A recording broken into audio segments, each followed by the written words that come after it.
So, we've all seen events before. On TV, the internet, or in real life. Whether it's bespoke sporting events, live music and festivals, theatre, exhibitions and congress, business and brand experiences, or weddings and parties. But it's not surprising that very few people know how an event is actually put together.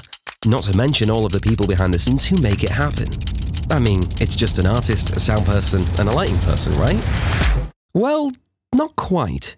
It may shock you to find out that there are hundreds of thousands of people that make up the events industry, equipped with a huge array of skills, disciplines, and specialisms that make them valuable assets in putting together these amazing feats. Every type of event has its own unique production process, so it's not a one-size-fits-all kind of thing. But for this video, we're going to explore the process and the people that put together a major national touring production for a popular music artist, counting all the jobs, roles, and tasks that go into taking this incredible spectacle from paper to reality. Ready?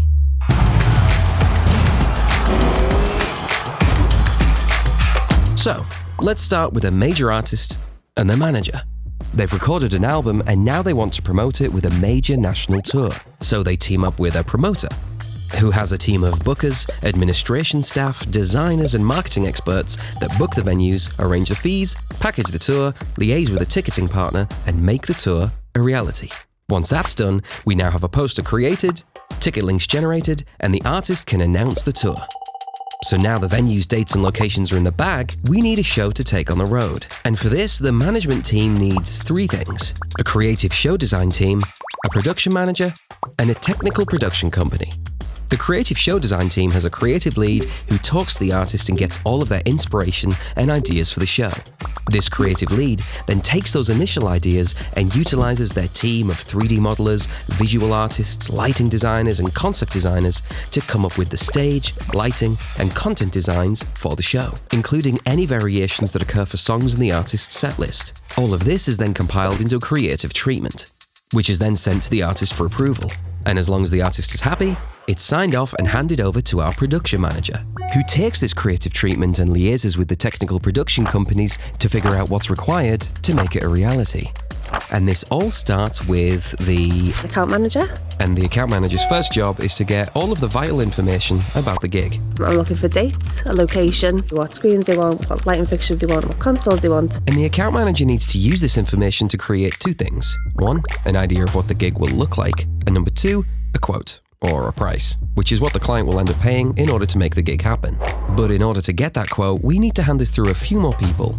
The account manager gets all of the basic information such as dates, locations, show designs and requirements and hands it over to the project managers. One for lighting. I'll look at what the artist needs, all the way from the rigging that's required, truss, lights, to make the show happen. One for video. So we do a lot of the planning, working out how we're going to connect the screens and the cameras together, and working alongside the camera team, the content team, to make sure that everything gets delivered. And one for audio. We'll build 3D models for each venue to create an audio system design, and at this stage we can be chatting about sightlines and reducing the visual impact of the speaker system, channel lists, microphone choices, consoles, any specific requirements they may have.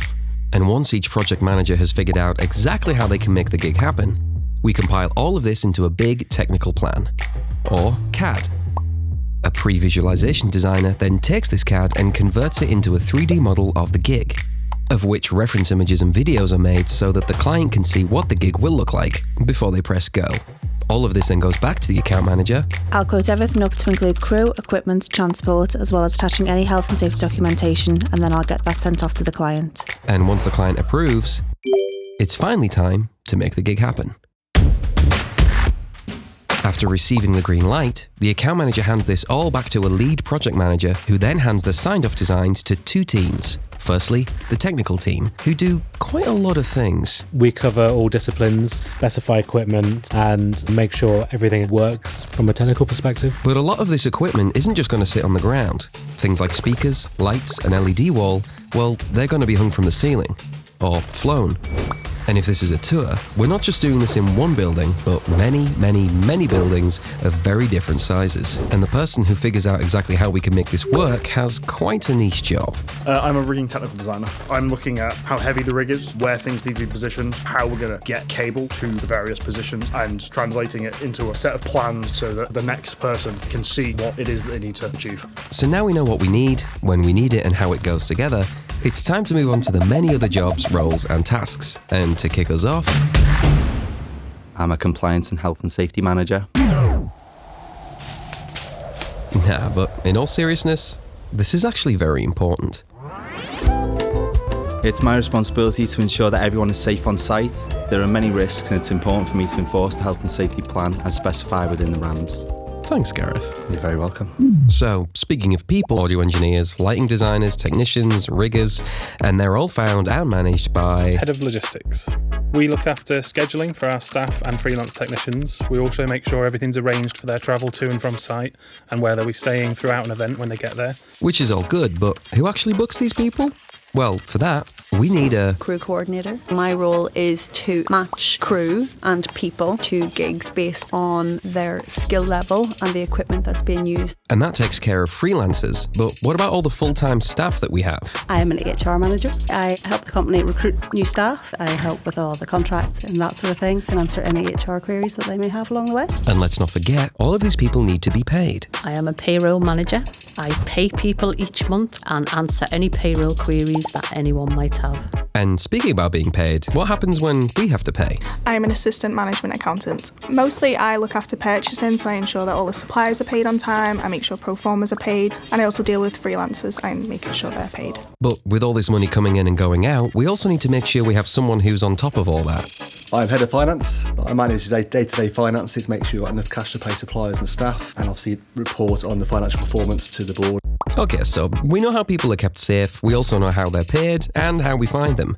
But let's not forget, it's not just the people we need to get on the road, it's also the equipment, which is handled by an assets team. We make sure that everything that is put on the event is ready to go out. But sometimes when equipment is out on the road, things can go wrong.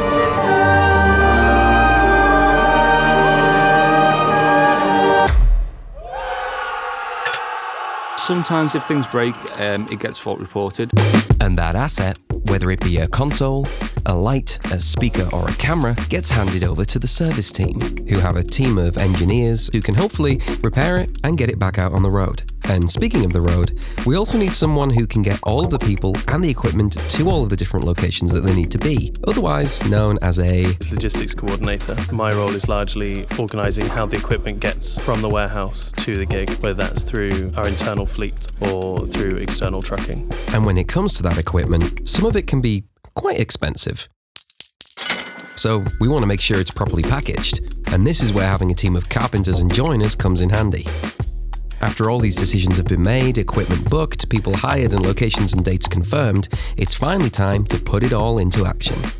So a few days before the gig heads out, we hand all of this over to the warehouse. Enter our warehouse manager. I take all the information and I make sure the right people within the right departments know what's happening, what space it's going to be in, how much space it's going to take, how much time it's going to take, what vehicles it's going to go on to, and who's going to come in to look after that particular show. So once the warehouse manager receives the job, it's then handed over to the individual prep technicians, who collect, test, and prepare the equipment to head out onto the road, whether that be for audio, video, rigging, lighting, cables, or power. Once the equipment has been collected, it's then moved to the designated preparation area, or prep bay. It's there that show engineers can finalize any adjustments to the equipment and make any customizations relevant to the gig. For example, video engineers may want to change a camera's resolution or frame rate. Lighting engineers may want to program a desk and fine-tune any fixture settings, and audio engineers may want to test speakers, microphones, and customize any console settings they need for the event.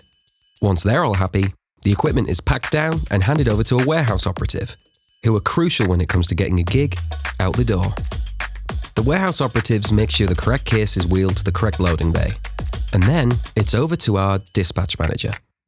The dispatch manager is in charge of making sure that the correct equipment not only makes it out of the building, but also onto the right vehicle, as each truck will be carrying equipment for a specific department. Once the truck arrives and banksmen guide it into the loading bay, the warehouse operatives then set up any ramps or lifting equipment needed, the trucks are labelled with their department, and our dispatch manager begins the loading process. The dispatch manager directs the truck pack with the help of the warehouse operatives, scanning barcodes on each piece of equipment as it leaves the loading bay. Those barcodes correspond with items on the equipment list, meaning that once the load is finished, the list is complete and everything is accounted for. Then the truck driver shuts the doors, locks the trailer, hops in the driver's seat, and starts the journey towards the first venue of the tour. And now with all of our trucks on the road, the technicians and crew arrive at the warehouse and board the tour bus, where a specialist driver safely takes them to the venue, making sure to keep on schedule whilst not waking up any of the sleeping crew members on board. And to be fair, there are plenty of places they could be heading to. In the UK alone, there are around 7,000 live music venues.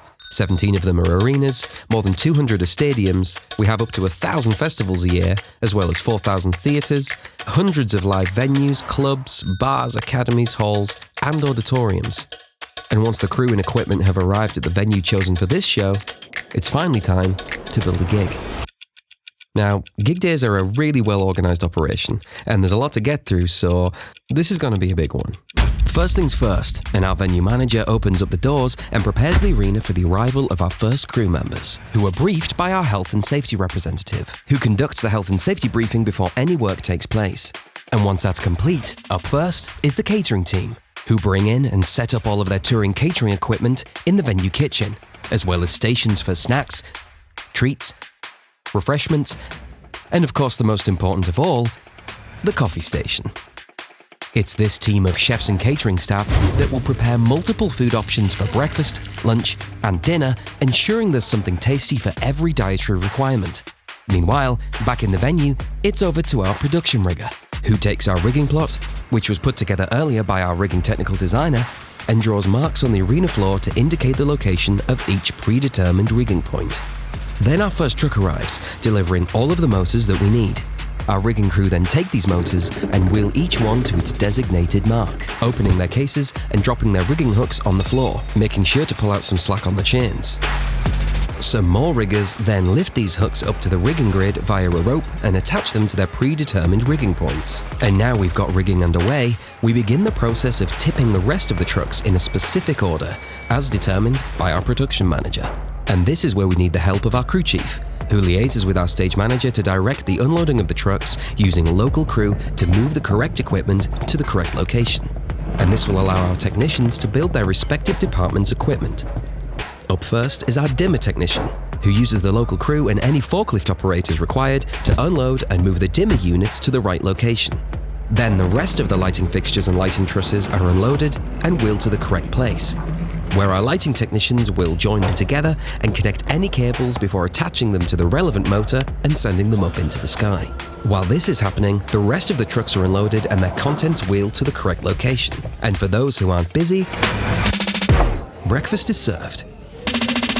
Which now means that our other departments can begin their builds. For audio, our system technicians begin building any speaker arrays that are being flown, checking the angle of each box and sending them up into the air.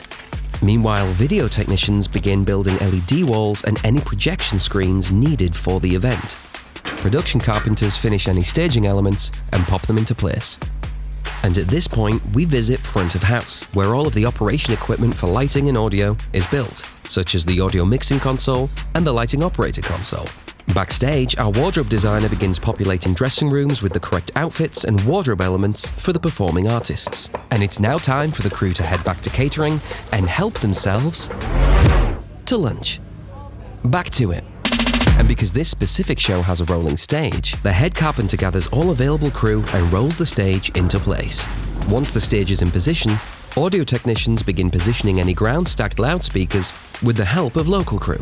Special effects technicians will start building air cannons, pyrotechnics, as well as any other special effects required for the show. And while they do that, our lighting technicians place any on-stage fixtures or lighting equipment, while the projectionist builds and positions projectors and aligns them to their screens. Camera operators build their respective positions following the director's camera plot, and PTZ operators will also position and cable up their robotic cameras, as well as setting up their control rig backstage.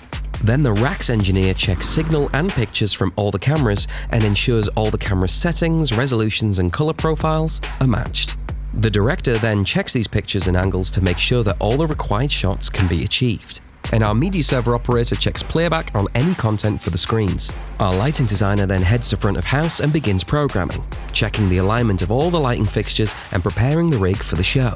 Over in Monitor World, our RF technician builds any necessary antenna and sets up the wireless audio systems, whilst our monitor technician sets up their mixing console and loads up their show file. Out front, the system technician now tunes the PA, ensuring all the boxes and speakers are working together and providing the required coverage across the venue. Remember the project manager's 3D model from before? Well, this is where we make it a reality. On stage, our backline technicians arrive, who are responsible for all of the equipment that the performers use. So the guitar tech sets up amplifiers and tunes the guitars, the drum tech sets up and tunes the drum kit, and the keyboard tech powers up and prepares the keyboards and synthesizers. The artist's playback engineer then sets up their audio playback rig, and checks that the monitor desk and front of house desk are receiving the right signals.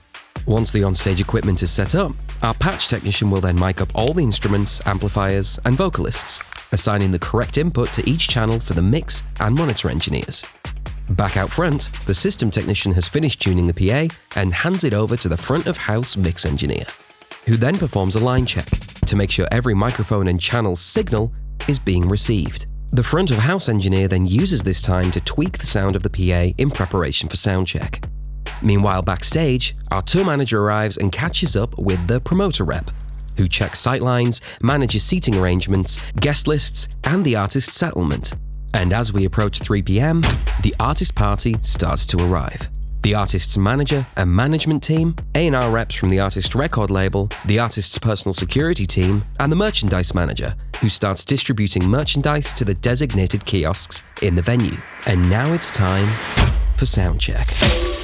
The artist takes to the stage, which could consist of a single vocalist or an entire band, with a drummer, guitarists, keys players, percussionists, backing vocalists, musical directors, brass players, string sections, or even an entire orchestra. And they all use soundcheck to run through a handful of songs of varying energy levels, allowing the mix engineer to tweak the sound of the mix, as each song in every venue can sound completely different. It also allows all of the performers on stage time to check their monitor mix, which is the only way they can hear what they're playing and what the people around them are playing.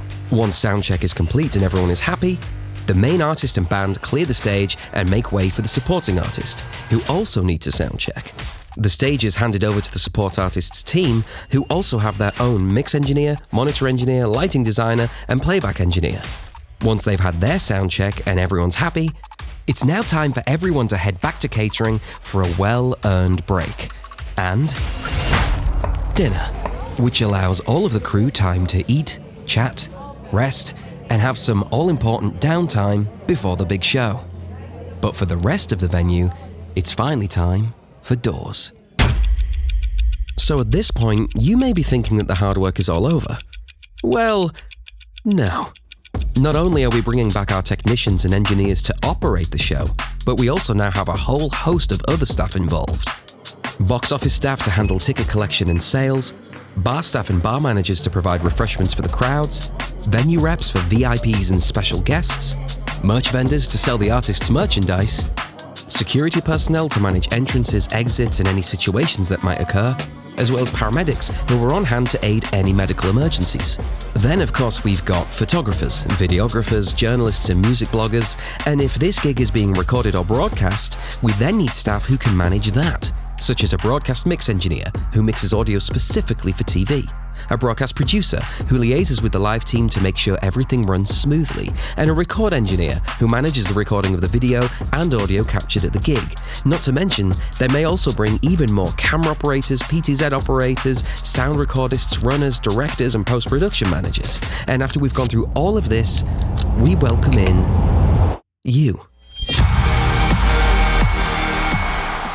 The audience, who make all of this possible, enjoying every hit, song, and big moment. And once the show is over, we pack it all in a truck and do it all over again. And again. And again. Bringing you, on average, a gig every 4 minutes, generating £5.2 billion a year in live music events alone, and sustaining more than 200,000 jobs. So, which one's for you? Well, to find out more, visit this link for more information on how you can begin your journey into the live events industry.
Well, if you made it this far, you're either really into credit sequences or you didn't realize it finished.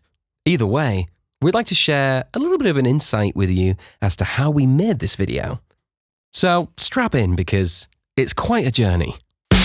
This video was produced by this guy, that's Andy Doherty, and it was filmed and edited by these two, Brad and Amy. Not to mention we had a little bit of help on the camera from Tom and Steve. Round of applause there, everyone. That's better. And to put this together, we sifted through 162 terabytes of video footage. And of this video data, we used 3,042 video clips, as well as 230 of our very own bespokely recorded sound effects. We covered 180 jobs across 289 different visitation points, and visited more than 50 events across the entire of the United Kingdom. But also, let's not forget animations like this. We made over 139 of them, totaling 42,700 animated frames, and we custom made 192 different icons, glyphs, and symbols.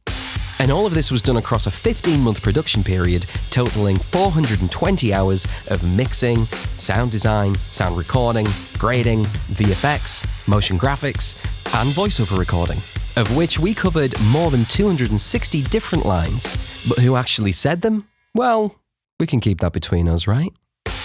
It really was a labour of love, and we hope you enjoyed it. And in order to help us spread even more awareness of this incredible industry, please do share the video and send it to anyone you think would benefit from watching it. Thanks for watching, and we'll see you out on the road.